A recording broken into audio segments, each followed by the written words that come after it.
Hey there. In the last installment of this series, we dealt with the fall of Constantinople, a great crime committed against Christianity, supposedly by Muslims, but actually by fanatical Christians. Today, we'll deal with the fall of Muslim Spain, a great crime committed against Islam, supposedly by Christians, but actually by fanatical Muslims. Al-Andalus, which included much of the territory of modern Spain, has a complicated history. Its golden age under the Caliphate of Córdoba is even more distant in time than the golden age of Constantinople, though the last pocket of Muslim rule in Spain was stamped out at around the same time as the remnants of that city. Córdoba, around the year 1000, was richer than all of Western European Christendom combined. It was also more tolerant than any other domain at the time, Muslim or Christian. Muslim Spain is remembered as one of the three great post-biblical golden ages for Jewish life. The still-standing Great Mosque of Córdoba remains so beautiful that I was compelled to make a video about it when I visited last year. Lately, there's been a lot of pushback against this story of tolerance and civilization. People tend to hyperventilate over things that really aren't all that surprising, like the fact that the caliphs used to execute Jews and Christians who publicly insulted Islam.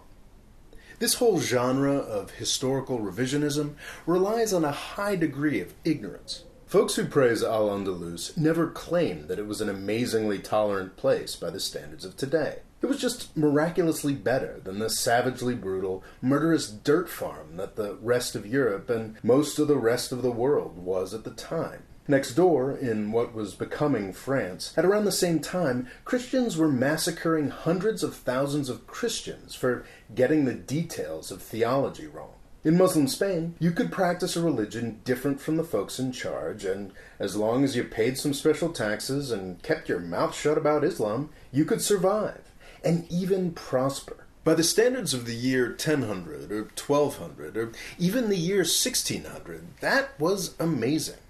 We should not be judging medieval kingdoms by the standards of modern Sweden. I would think that would be obvious. Anyway, digression over. Europe remembers the reconquest of Spain as a glorious tale of Christian jihad, while the Islamic world sees it as a kind of theft.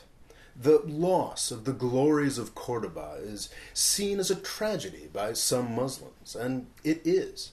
It's an interesting mirror image to the way that the fall of Constantinople is viewed by some Christians. And just like that story, what really happened is a lot more complicated, and I think much more interesting than another story of infidels being mean. Constantinople's fall really happened 250 years earlier than we are told, and the end of Islam's golden age in Spain came almost 500 years before the final expulsion of the Muslims in 1492. The Christian kingdoms of Aragon and Castile did the mopping up, but it was the Muslims themselves that ended the golden age. As these things tend to do, the Caliphate of Córdoba fell apart because of a child king and some greedy advisors. Over 50 or so years, from the 980s to the 1030s, it all fell apart. The Muslim areas of Spain broke up into a bunch of smaller units known as the Taifa kingdoms. Many of them preserved Córdoba's tradition of sophistication and tolerance, and some of them didn't. And they all became easier targets for the Christian states to the north. And that's when one Taifa king in particular made Al-Andalus's greatest mistake. In 1086, he invited the Almoravids of North Africa to come and save him from the Christians. In the short term, this worked. The Almoravids crushed the Christians at the Battle of Sagrajas, but then they turned on the Taifa kingdoms themselves, swallowing most of them up by 1094. In the words of Maria Rosa Menechal, these fanatics considered the Andalusian Muslims intolerably weak, with their diplomatic relations with Christian states, not to mention their promotion of Jews in virtually every corner of their government and society. Muslim Spain then began a long century of decline as a province of primarily African empires. The Almoravids were exactly the sort of jihadi nutjobs that anti-Islam types obsess over. They were also the sort of fanatic that ISIS and the Saudis idolize today. They were also huge frickin' losers. Religious fanaticism can win you a quick victory or two, but those victories never have any real staying power. The Almoravids were overthrown by the even more fanatical Almohad Caliphate in 1147. The Almohads destroyed what was left of the tolerant culture of Muslim Spain. Christians and Jews fled their fanaticism in droves, and the Almohads didn't last that long either. In 1212, the Almohads lost the Battle of Las Navas de Tolosa to 4 Christian kings. This battle broke Muslim power in Spain for all time. The Emirate of Granada survived for another 250 years, but only by paying tribute to the Christian kingdom of Castile. The fanatics took a little more than 100 years to destroy what more moderate Muslims had been building for 5 centuries. So once again, we see a religious golden age destroyed by that religion's own extremists. Al-Andalus and Constantinople should occupy an honored place in the histories of their religions. They were extraordinary places in extraordinary times, but we should let go of these religiously bigoted legends of their falls. These legends aren't helping anyone, and they're also not, accurate. Thanks for watching. Please subscribe, and special thanks to the producer and patrons who helped to make this video possible.